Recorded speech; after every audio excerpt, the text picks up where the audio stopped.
찬송가 521장 같이 부르십시다. 521장입니다.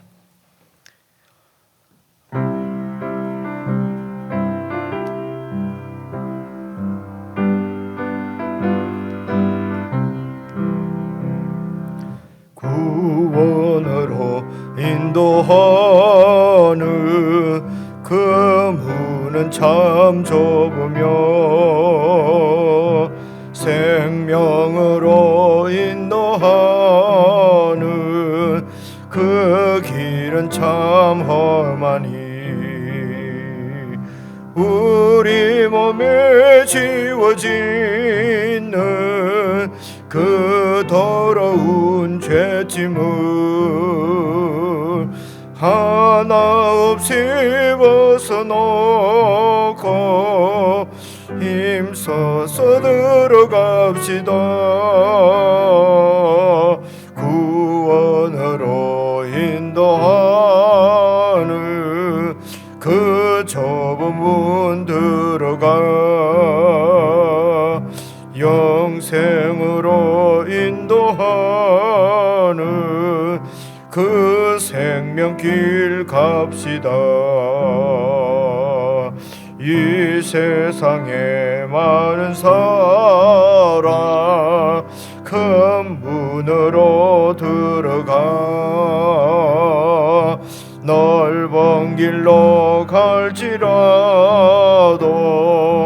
멸망으로 끝나니 세상 헛된 부귀영화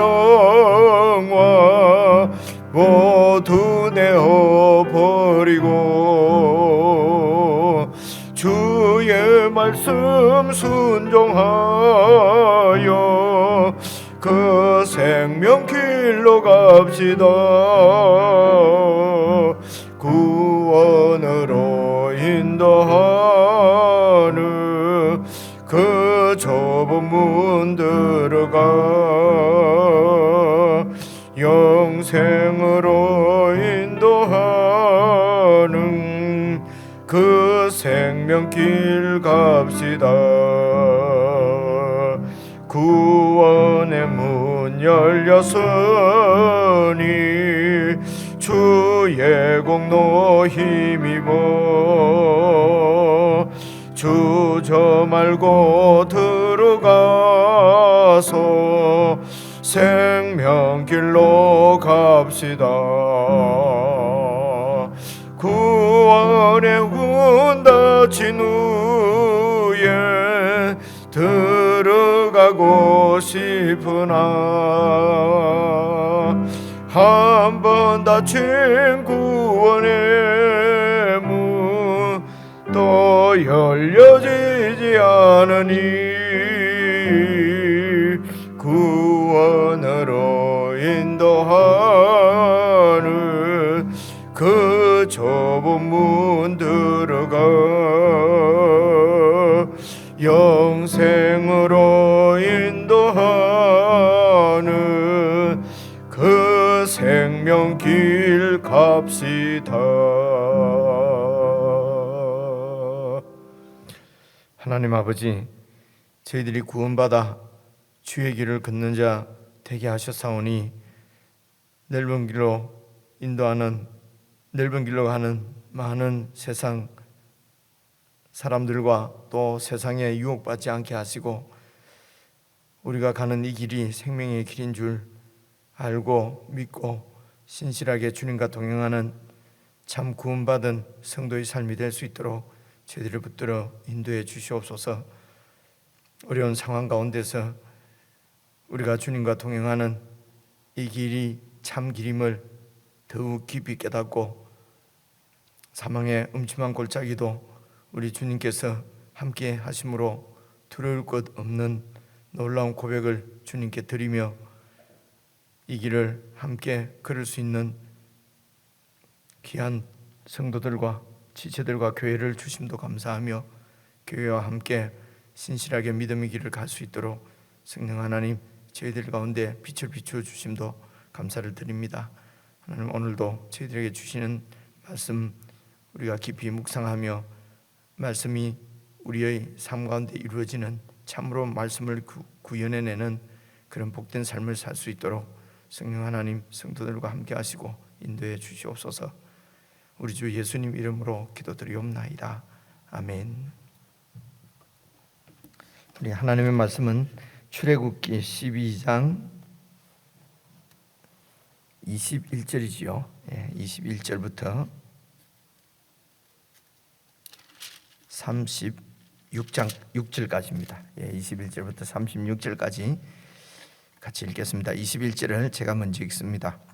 모세가 이스라엘 모든 장로를 불러서 그들에게 이르되 너희는 나가서 너희의 가족대로 어린 양을 택하여 유월절 양으로 잡고 우슬초 묶음을 가져다가 그릇에 담은 피에 적셔서 그 피를 문 임방과 좌우 설주에 뿌리고 아침까지 한 사람도 자기 집 문 밖에 나가지 말라. 여호와께서 애굽 사람들에게 재앙을 내리려고 지나가실 때에 문 임방과 좌우 문 설주의 피를 보시면 여호와께서 그 문을 넘으시고 멸하는 자에게 너희 집에 들어가서 너희를 치지 못하게 하실 것임이니라. 너희는 이 일을 규례로 삼아 너희와 너희 자손이 영원히 지킬 것이니 너희는 여호와께서 허락하신 대로 너희에게 주시는 땅에 이를 때에 이 예식을 지킬 것이라. 이후에 너희의 자녀가 묻기를 이 예식이 무슨 뜻이냐 하거든 너희는 이르기를 이는 여호와의 유월절 제사라. 여호와께서 애굽 사람에게 재앙을 내리실 때에 애굽에 있는 이스라엘 자손의 집을 넘어사 우리의 집을 구원하셨느니라 하라 하매 백성이 머리 숙여 경배하니라. 이스라엘 자손이 물러가서 그대로 행하되 여호와께서 모세와 아론에게 명령하신 대로 행하니라. 밤중에 여호와께서 애굽 땅에서 모든 처음 난 것 곧 왕위에 앉은 바로의 장자로부터 옥에 갇힌 사람의 장자까지와 가축에 처음 난 것을 다 치심에 그 밤에 바로와 그 모든 신하와 모든 애굽 사람이 일어나고 애굽에 큰 부르짖음이 있었으니 이는 그 나라에 죽임을 당하지 아니한 집이 하나도 없었음이었더라. 밤에 바로가 모세와 아론을 불러서 이르되 너희와 이스라엘 자손은 일어나 내 백성 가운데에서 떠나 너희의 말대로 가서 여호와를 섬기며 너희가 말한 대로 너희 양과 너희 소도 몰아가고 나를 위하여 축복하라 하며 애굽 사람들은 말하기를 우리가 다 죽은 자가 되도다 하고 그 백성을 재촉하여 그 땅에서 속히 내보내려 하므로 그 백성이 발교되지 못한 반죽 담은 그릇을 옷에 싸서 어깨에 매니라. 이스라엘 자손이 모세의 말대로 하여 애굽 사람에게 은근 패물과 의복을 구하매 여호와께서 애굽 사람들에게 이스라엘 백성에게 은혜를 입히게 하사 그들이 구하는 대로 주게 하심으로 그들이 애굽 사람의 물품을 취하였더라. 아멘. 오늘 말씀이 이제 우리가 잘 아는 이 출애굽의 그 역사입니다. 유월절이죠. 바로 유월절인데요. 어제 우리가 살펴본 대로 그대로 이제 다 이렇게 이제 실행하는 그런 이야기입니다. 그래서 그 실행하는 것을 자세하게 이렇게 여러분 기록한 것이 아니고요. 이제 이렇게 21절부터 28절까지 이렇게 유월절을 이제 첫 번 유월절이죠. 중요한 것은 28절입니다. 이스라엘 자손이 이제 물러가서 그대로 행하되 여호와께서 모세와 아론에게 명령하신 대로 여호와께서 모세와 아론에게 명령하신 그대로 여러분 21절 보시면요. 모세가 이스라엘 모든 장로를 불러서 이제 그들에게 쭉 이렇게 말을 합니다. 가족대로 다시 한번 살펴보면요. 21절 중간에 가족대로 어린 양을 택해서 유월절 양으로 잡고 그래서 이제 우리 집은 식구가 3명인데 그래서 이 양을 세 명이 다 먹을 수가 없다. 그러면 이제 그 옆에 또 가족 수가 작은 이런 집과 같이 이렇게 해도 됩니다. 어쨌든 그날 밤에 이제 먹고 남은 것은 다 태우도록 어제 그렇게 말씀하지 않습니까? 이제 어제 말씀도 어제 우리가 자세하게 읽지는 않았지만요. 9절에 보면 날 것으로나 물에 삶아서 먹지 말고 머리와 다리와 내장을 다 불에 구워 먹고 아침까지 남겨두지 말고 아침까지 남은 것은 곧 불사르고 그래서 이제 떠나니까요. 그래서 가족 수대로 그렇게 이제 유월절 양을 잡고 22절에 보니까 우슬초 목금 아마 우슬초는 그 당시 그 뭐 주위에 많이 있는 뭐 박하과에 속한 뭐 그런 식물이라고 그럽니다. 이제 그것을 묶음을 가져다가 아마 그릇에 담은 이제 피에 적셔서 문 인방과 좌우 설주에 이제 뿌리고 그리고 이제 아침까지 그다음 아침까지 한 사람도 자기 집 문 밖에 나가지 이제 말라. 이제 나가 있으면은 그 피가 발라져 있는 집 안에 있어야 이제 보호를 받습니다. 그 밖에 나가면은 이제 그 여호와께서 멸하시는 자로 이렇게 애굽 사람들에게 재앙을 내릴 때에 그 보호를 받지 못하고 그런 재앙을 당할 수가 있으니까요. 그래서 이제 집 안에 있으라 나가지 마라. 그렇게 말씀하시고 그리고 이제 24절 너희는 이 일을 규례로 삼아서 너희와 너희 자손이 영원히 이제 지켜라. 그래서 다음 해도 그 다음 해도 유월절 이 규례를 지키는데 그것은 이제 14일 저녁에 양을 잡고 이제 그날 밤에 이제 이렇게 그 유월절 식사를 하는 것입니다. 그리고 15일부터 일주일 동안은 이제 무교병을 먹는 것이죠. 그래 이런 예식을 지키면은 25절 너희는 여호와께서 허락하신 대로 너희에게 주시는 땅에 이를 때에 너희에게 주시는 땅은 가나안 땅이죠. 가나안 땅에 들어가면은 그 애굽에서 구원받은 이때를 기억을 하라는 것입니다. 그게 이제 이 예식을 지키는 것입니다. 그 예식을 지키면은 26절 이후에 너희 자녀가 묻기를 이 예식이 무슨 뜻이냐 하면은 너희는 이르기를 이는 여호와의 유월절 제사다. 여호와께서 애굽 사람에게 재앙을 내리시고 애굽에 있는 이스라엘 자손의 집은 재앙을 이렇게 그 재앙 가운데서 보호해 주시고 내리지 않고 그렇게 애굽에 있는 이스라엘 자손의 집을 넘어서 우리의 집을 구원하셨다고 이제 가르치라는 것입니다.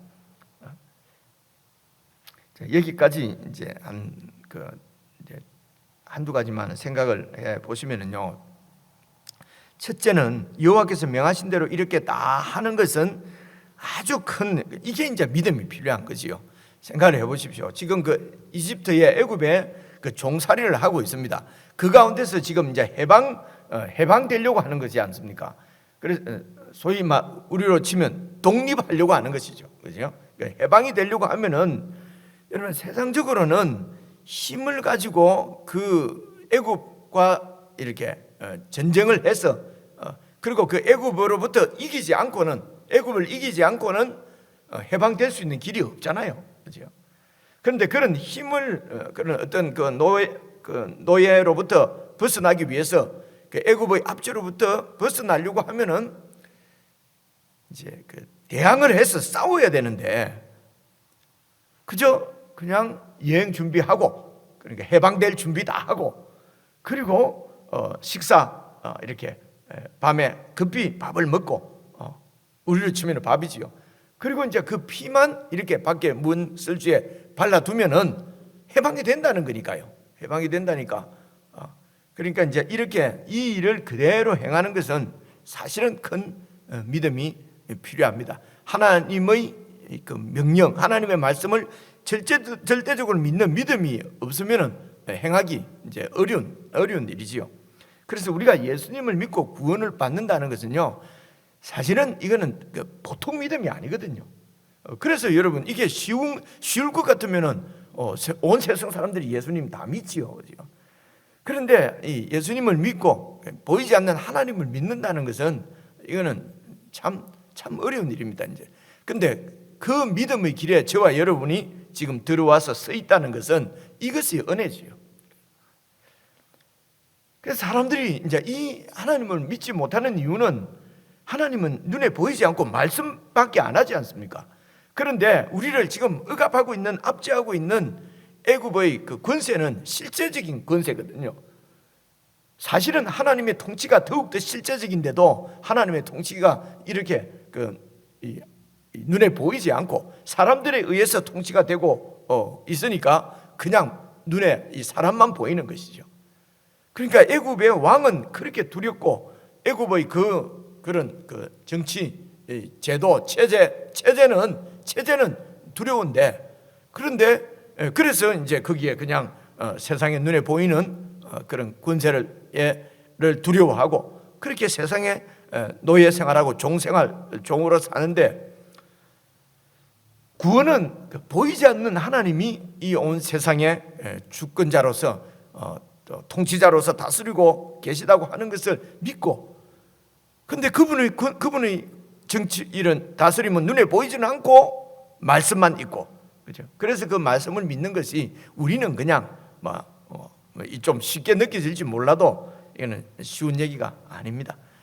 그래서 내가 예수 믿는 사람이라고 하는 것만 생각해도 내가 그렇게 착하고 이렇게 그런 부드러운 사람이 아닌 것 같은데도 내가 예수님을 믿는다고 하는 것이 얼마나 큰 은혜고 축복이고 이게 바로 하나님의 선택이다 하는 것을 우리가 알 수가 있습니다.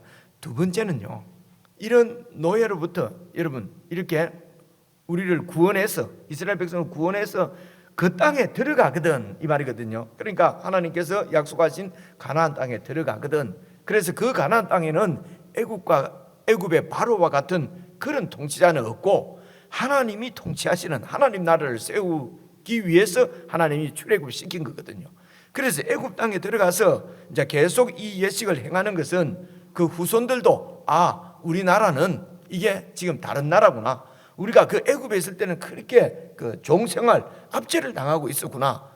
그래서 그 가운데서 해방이 돼서 여러분 이 나라로 가나안 땅으로 옮겨져서 그곳에 새로 나라를 세웠다는 것입니다.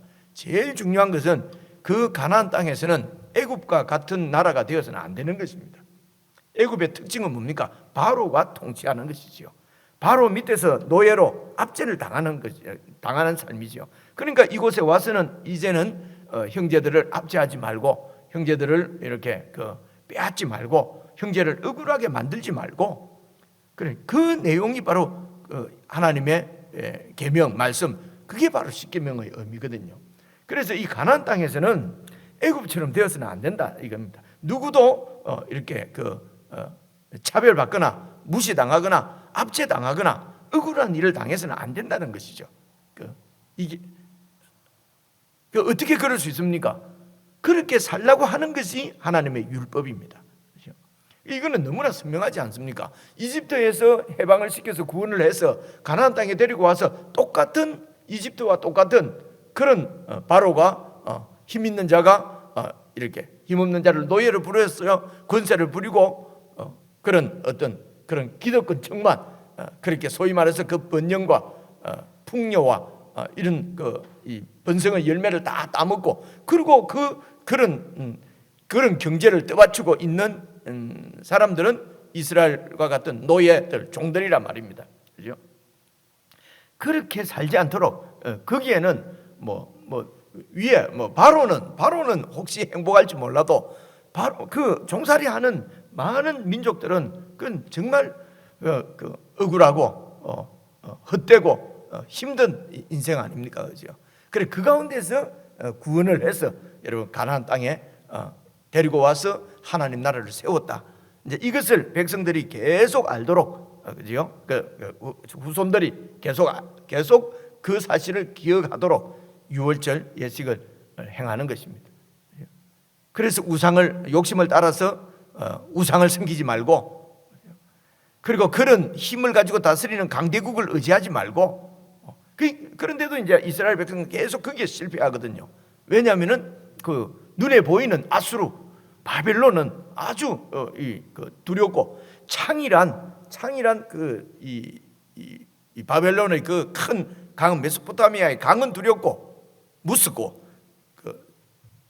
예루살렘에 있는 그 실로암 물은 잔잔하니까 이거는 만만하고 우리 나를 보호해 줄 것 같지 않고, 그래서 아수르를 의지하고 그렇게 하는 것이거든요. 그런데 하나님은 계속 그 선지자들을 보내서 이 실로암 물이 잔잔하게 흐르는 것 같아도 이것이 바로 예루살렘의 유다의 생명줄이다. 바로 하나님의 임재, 하나님의 통치, 그 하나님이 어떤 분이냐? 세계를 다스리는 분이다. 나를 믿어라 라고 하는 것이 유월절입니다. 그게 그 이스라엘이고 그게 가나안 땅이고 그곳이 천국이라고 하는 것입니다. 그래서 예수 그리스도께서 십자가에서 죽으셨습니다. 그거는 그 당시 권력자들에게 의해서, 그 당시 정치 권력입니다. 권력자들에 의해서 죽으신 거거든요. 그 권력에 의해서 예수님께서 하나님의 아들이 죽으셨다고 하는 것은, 피를 흘리셨다고 하는 것은 그만큼 이 세상이, 이 바로가 악하다는 것입니다. 그렇죠? 그래서 이 악한 세상 가운데 우리가 소망을 두고 그 악한 세상에 우리가 이 종노릇 하는 것은 예수 믿는 순간 끊어진 것입니다. 그렇지 않습니까? 그렇죠? 이제 그 사실을, 그래서 우리가 그 이스라엘 역사를 통해서도 알 수 있듯이 이 하나님의 통치를 벗어나면은 자유가 아니고요, 바로의 지배를 받는다. 바벨론의 통치를 받고, 사사기에 보면은 그 많은 사사 시대 때 많은 주의 이방, 하나님으로부터 벗어나면은 자유가 아니고 이방 왕들의 압제를 받는다 하는 것을 기억을 해야 됩니다. 우리가 하나님의 통치를 벗어나면은 사탄이 우리를 지배합니다. 욕심을 가지고, 그죠? 그리고 또 뭐 우리에게 헛된 소망을 주어서, 그렇게 해서 그 삶은 결국은 헛된 삶인 것을 우리가 깨달아 알게 되고 정말 흡의하는 인생이 되어버리는 것이죠. 이게 여러분 유월절입니다. 그것을 후손들에게 잘 가르쳐서 계속해서 살아계신 우리의 영원한 왕이신 예수 그리스도의 통치 가운데 거할 수 있도록 이렇게 이제 자녀를 가르치는 것이 유월절 여식이거든요. 그럼 오늘 우리 그리스도인들은 어떻게 자녀들을 가르치냐? 매일 유월절을 우리가 사는 것입니다. 매일 예수님을 믿고 사는 것입니다. 이렇게 살면서 그냥 그 가정의 풍토, 가풍이랄까요? 그것이 그냥 예수 믿고 사는 삶으로 살아야, 그게 유월절 예식을 행해야 자녀들도 유월절의 구원의 은혜 가운데 살게 되는 것이죠. 그렇죠? 근데 우리가 예수 믿는다고 하면서 계속해서 우상을 섬기는 것이죠. 이스라엘 백성들처럼. 그렇게 계속해서 우상을 섬기면은, 그러면서 우리 자녀들에게 유월절을 보여주지 않았는데, 유월절 예식을 행하지 않았는데, 그들이 어떻게 애굽에서 구원받아서 이 땅에, 그 가나안 땅에 와서 사는, 왜 우리가 가나안 땅에 와서 어떻게 살아야 되는지 어떻게 알 수가 있겠습니까? 유월절을 살아내야 이제 이 하나님 나라가 계속 이어지는 것을 우리가 볼 수가 있습니다. 그래서 우리가 어떻게 기도할 것인가, 우리가 새신자들을 위해서 어떻게 기도하고 우리가 다음 세대를 위해서도 어떻게 기도할 것인가 하는 것을 우리가 잘 이렇게 생각해 볼 수가 있습니다. 그리고 29절부터 보시면은요, 같은 말입니다. 이제 밤중에 여호와께서 애굽 땅에서 모든 처음 난 것은 말씀대로 다 심판하십니다. 그러니까 이제 여러분 31절입니다. 밤에 바로가, 밤중에 뭐 왕이 일어날 일이 없죠. 근데 밤에 일어나서 모세와 아론을 불렀습니다. 얼마나 급합니까? 그리고 너희와 이스라엘 자손 일어나서 내 백성들 가운데서 떠나서 너희 말대로 가서 여호와를 섬겨라. 여호와를 섬겨라. 그죠? 그래서 하나님을 섬기는 백성이 이스라엘 민족이거든요. 이 하나님의 백성이, 하나님이 내 백성이라고 하는 하나님의 백성이 지금 애굽 바로를, 지금 왕인 바로를 섬기고 있지 않습니까? 그 바로로부터 해방돼서 이제 여호와를 섬기는 백성이 바로 예수 믿는 사람들입니다. 바로 우리들입니다. 구원받은 백성들입니다. 그래서 너희가 30절간 너희가 말한 2절에 보면 너희가 말한 대로 너희 양과 소도 다 몰아가고, 그리고 나를 위해서 축복해 달라. 축복을 이렇게 구하지 않습니까? 물론 이 축복은 이런 사람들이 나라 전체가 초상집이 됐으니까요. 이런 재앙을 더 이상 이게 내리지 않도록 멈춰달라고 하는 거겠죠. 그리고 33절 보니까 애굽 사람들도 뭐라고 얘기합니까? 우리가 다 죽은 자가 되도다. 우리가 다 죽은, 내 상속자가 죽었으니까요. 다 죽은 자가 되도다. 그러면서 그 백성을 재촉해서, 이스라엘 백성을 그 땅에서 막 쫓아내듯이 하나님께서 앞에서 말씀하신 대로 된 거죠. 그죠? 그들이 너희들을 쫓아낼 때니까 그때 나가면 된다. 그래서 그때 나갈 때 그냥 나가지 말고 구해라. 그죠? 은근 폐물을 구하라고 그렇게 말씀하신 했지 않습니까? 35절에 보니까 이스라엘 자손이 모세가 말한 대로 애굽 사람에게 은금 패물과 의복을 구했어요. 그러니까 애굽 사람들이 주는 거예요. 주지 않겠습니까? 이게 막 완전히 얼마나 이 10가지 재앙 중에 마지막 재앙으로 내 지금 자식을 잃었어요. 얼마나 두렵겠습니까? 그런데 이제 이스라엘 그 민족이 이거 뭐 은금 패물을 내놓으라는 것이죠. 이것은 뭐 이렇게 생각할 수 있습니다. 노예 생활 했잖아요. 그리고 종 생활 했잖아요. 그럼 종도 이렇게 품삯을 받아야 될 것 아닙니까? 그죠? 그러니까 이때까지 품삯을 내놓으라는 것이죠. 그래서 이제 품삯을 다 이제 받아서 그 노예 가운데서 해방하는 이야기가 36절까지 이 말씀입니다. 여러분 개인적으로 다시 읽고 묵상하면서 우리 이 가운데는 참으로 이 유월절을 통과해서 유월절을 살고 있는가, 또 정말 가나안 땅에서의 삶은 어떤 삶인가, 이제 이런 생각들, 우리가 예수 믿어도 이런 생각들을 안 하고 살거든요. 그죠? 이렇게 말씀으로 우리를 인도하실 때에 좀 잘 생각해서 내 삶과 그리고 내 가정, 내가 속한 사회, 내가 지금 활동하고 있는 곳에서 나는 어떤 생각으로 살고 있는가? 그죠? 여전히 바로가 통치하는 애굽의 그런 가치관들, 그런 생각들을 따라서 사는가? 아니면은 두렵고 힘들지만은 하나님의 통치가, 말씀이 정말 이 진리인 줄 알고 그렇게 말씀을, 하나님을 두려워하고 하나님을 믿는 믿음으로 말씀의 가치관대로 사는지, 이제 이런 부분들이 잘 점검되고, 그리고 각자의 삶 가운데 구체적으로 이 말씀을 어떻게 적용해서 살 것인가, 이런 것을 깊이 생각하는 그런 묵상의 시간이 되면 좋겠습니다. 우리 개인적으로 묵상하시겠습니다.